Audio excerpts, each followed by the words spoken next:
We're delighted to welcome you in the Gallery Hall of First United Methodist Church. It's been about 6 months since we changed our exhibit, but we're delighted to present this new display for you. The artist for this series is Patsy Corns, a member of our church who now resides in Lexington. Patsy had a distinguished career in Frankfort County schools and then with the Kentucky Department of Education. And I believe she'll share with you that she became interested in art after she retired. And she was part of the Donovan Scholars Program at the University of Kentucky. So we would like for Patsy now to tell you a little bit about the Kentucky champion trees and some of her work, some of the work that she's done in this exhibit. Patsy. Thank you, Roy. Hello, everyone. Glad to be here and so excited to be able to share my art with you and have it hanging in this beautiful church. I started this project back in 2013, and I found an old chickapin oak when I was taking a hike in the Floor Cliff Nature Reserve. And when hearing the story about this old oak, I became so involved in what a life of a tree might be like. So from that impetus, I was able to then discover what we call the Kentucky Champion Tree Program. And to be a Kentucky Champion tree, the tree is measured and verified to be the largest of its species in Kentucky by the Kentucky Department of Forestry. And it was from discovering this and thinking, gee, these trees must have an interesting existence to be known as a champion. So I was able to secure the list of trees that are on public lands, and with the help of some friends, I visited these trees and was able to photograph them and then take the photos back to the studio and do some painting, hoping to capture the essence of what I felt when I was visiting with the tree. I was lucky to find one that was in Frankfort at the Coldstream Park, and at the Nannyberry by this larger one here by Berlin is, I'm sorry to say, it is no longer listed on the list of Kentucky champion trees for Kentucky, but it was there in 2013, and I think it was a beautiful tree. For some reason, it may have been replaced, or they are replacing it with one that has been identified as larger. I don't think it's been cut down. I haven't been back to check. You might want to do that. The other Frankfort location was up in the Frankfort Cemetery, and this American hornbeam tree is located there, shading so many of the graves. And when talking with this tree, you can find that it has served many purposes. So I'm so happy to be a part of this church's exhibit and gallery. Thank you.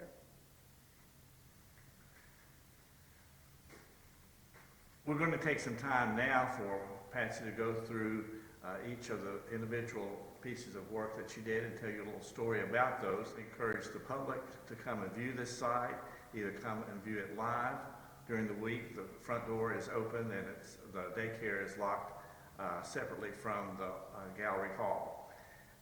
We're just pleased to have this exhibit. We plan to keep it up for 2 months till the Christmas season. The interesting story about this national champion, as well as the Kentucky champion, of course, is that the day that I met this tree, my grandson and I, Daniel Barber, we walked on a cool end of March day up through the woods, and so many trees in this forest area, reserve, and we would come to a tree. It was windy and cold, and I'd say, Daniel, I think this is our champion. He said, I don't think so. And we kept walking, and finally we came across this one that was undoubtedly the largest chickapin oak tree that was there. And we photographed it and stopped and spent some time, and to think about how long that this tree must have stood there and withstood all of the wars that may have walked across that that area was amazing. And he sort of told me about the things that he had to endure through his years. So this is the way that I imagine visiting with my trees. Now, this is the Ohio Buckeye tree. It is also a national champion. Kentucky has about 4 or 5 national champion trees in their Kentucky Champion Tree Program. This is the only tree in the project that I have done that is not on public lands. This is on private lands, but it's in Lexington, and we were able to identify it from a photo that was on the web page. So my conversation was with this tree. It had to deal with how he might feel being an Ohio Buckeye living in Kentucky. And so he responded that he was well aware that the name didn't really mean that you can be from other states and still be a champion somewhere else. So I sat down, when I met him, I sat down to a spot to visit with him a spell, and I said, hello, Mr. Champion. And he said, hello. Where are you, he asked. And I said, I'm down here by the driveway. Can you hear me okay? Yes, I can hear you, and I see you now. You look lovely today, he said. I said, I see you are in your bright summer green outfit. I thought I would come today to tell you how sorry I am that you have lost your national championship ranking. He did that. And to tell you to hang in there, and that whoever knocked you off may not be around next year, and you might get your title back. Thank you. You are just about the nicest tree lover I have ever met. Hey, since I'm here, I would like to ask you a few questions that I've been wondering about since our brief meeting in 2013. This is my conversation with him when I went back for a visit in the following year. Today is a good day to answer questions, he said. What would you like to know? First, is it embarrassing to live in Kentucky and be named a champion Ohio Buckeye? You're funny, he said. Your puzzlement is easy to understand. However, since you live here in Lexington and are a big blue fan, you see trees are different from the basketball teams. An Ohio Buckeye tree can be a champion and keep his name no matter in which state he lives. But a UK champion basketball team can only be a UK team if the players are from the University of Kentucky. Even though Ohio has named the Ohio Buckeye their state tree, my species grow in many other states and maintain the Ohio identification. This is the green Hawthorn champion. The champion is the one on the left. The green, I have found that in doing this project that there are many species of hawthorn trees, as there are all the trees, but in this project I have had the opportunity to meet 3 different hawthorns, and this is the green hawthorn. She resides at the Castlewood Park in Lexington, and I call those other 2 green hawthorns her sisters, and I sort of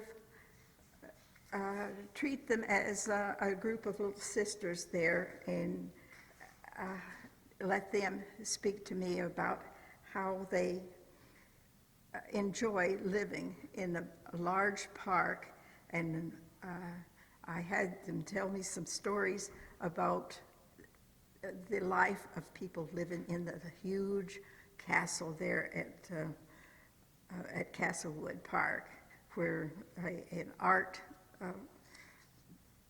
a colony or a studio is. So in meeting her, she wanted me to send a message to her cousin, the Downy Hawthorn. So I'll show you the Downy Hawthorn now. Now, the Downy Hawthorn lives across town in Lexington at another little park called Waverly Park. And of course, it's known as a Downy Hawthorn because it's underneath the leaves. It's a soft, downy feeling, soft, feathery feeling. So they call it a Downy Hawthorn. So the message was sent from the green hawthorn to the cousin, the Downy Hawthorn. So my little stories that I've written it's a little too long to read at this moment, but you can see the connection that I'm making between my trees. Okay, this is the American smoke tree, the Kentucky champion, located in the Lexington Cemetery, way back in the back part of the cemetery. You find several of the national champions in the cemetery there.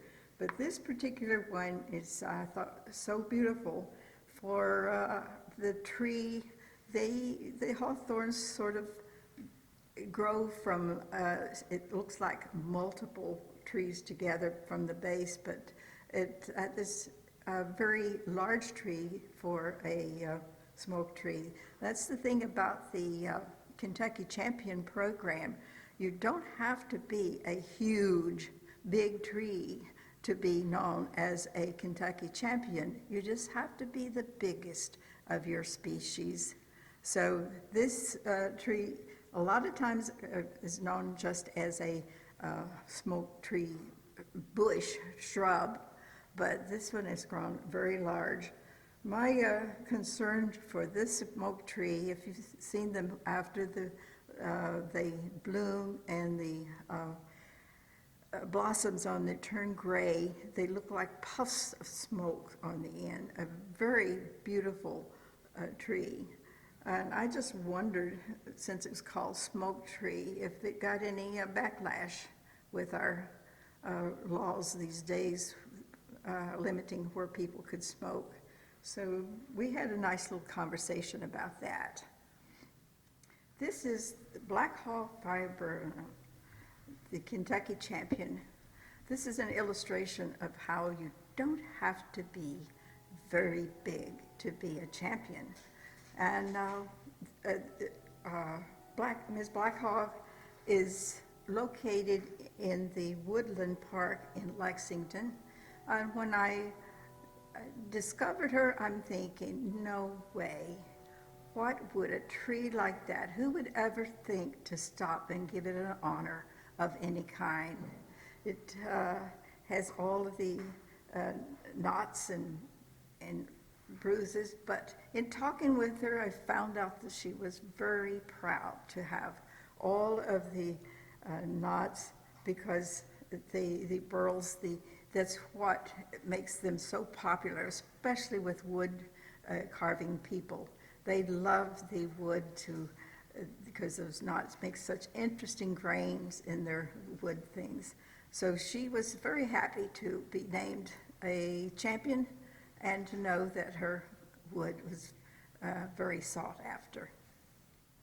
Here we have another national champion as well as a Kentucky champion. This is American basswood.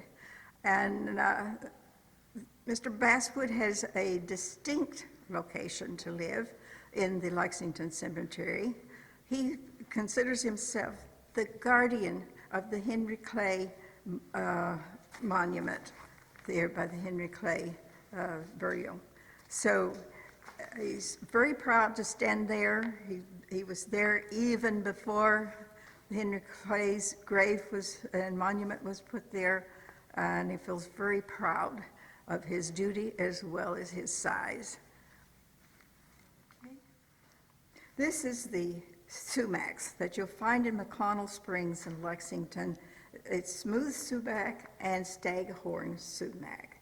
I'm sorry to say that they have both exited the Kentucky champion list. They are no longer on the 2020 national champion, the Kentucky champion list. But that was a wonderful trip that I took to McConnell Springs to meet these two lovely trees. It was one of the first adventures that I had on the trip. And we were walking along, my friend Leonard Clark and I walking along, we had difficulty finding them, but when we located them, they were standing inside with a lot of other foliage around them. I've painted them this way so that you could be sure to see where they were located. And I have not gotten information on why they were removed from the list, but and there are no other Sumacs on the 2020 list, but they were talking that day when I met them about the possibilities of being removed from losing their status as a champion. So not knowing that would really happen, I think they sort of understood that as the list changed, that some of these times their name would not be on there. But McConnell Springs does have a lot of beautiful trees, and they have a great chickapin tree there that you might want to visit McConnell Springs and observe what the other trees are like. Here we have the big tooth aspen. Now, locating this tree, which happened to be in Rockcastle County at the time, was an adventure of itself. The aspen lived way out into the country, up a road, and it was a really narrow road. And the only way I was sure that I was getting close, I could hear the tinkle, tinkle, tinkle of the leaves that day as the winds blew through them. So I got out of the car and climbed down the side of the road bank and up to the edge, and I aimed my camera up to take the height of the tree, and you can see that it looks like it's two trees. But again, this is a type of tree sometimes that splits off like that and grows. So I'm sorry to say that tree has been replaced by a larger big tooth aspen that now resides, I think, in Casey County, or Casey or Mason County. And the next, beside the tree, is one of my favorite. She doesn't look as beautiful as I feel that I should have made her. That is the cucumber magnolia. She lives in the Lexington Cemetery, just down the hill, just a little bit from the large tree that's by Henry Clay's monument. But she stands there, and with her arms reaching out so gracefully, like she's going to just there to help you stay cool or whatever you need. She just reminded me so much of a Southern lady that day. So you will be able to see her in person in the Lexington Cemetery. Now, here is one of the favorite paintings of the whole group, and that's the Washington Hawthorn. So we've had 3 Hawthorns now in our exhibit: the green Hawthorn, the Downy Hawthorn, and now the Washington Hawthorn. Now, Washington Hawthorn, it lives at the Henry Clay Estates, there by the Garden Gate. And I was so impressed with this fellow when I first met him. He was standing there so gracefully that I imagined him speaking in a southern drawl as saying, "Welcome to the Ashland Gardens, Estate Gardens." And with standing as erect and guarding the gate and saying hello to all who came through to look at the gates and to spend time at the historic grounds, he seemed to really be in his spot and loving what he does and to treat everyone with respect that wants to hear about the life on the estate grounds when Henry Clay was living there. So he seems to be one of the favorite of all the paintings in the whole group. Not as large as some of the other big champion trees, but he is indeed a champion.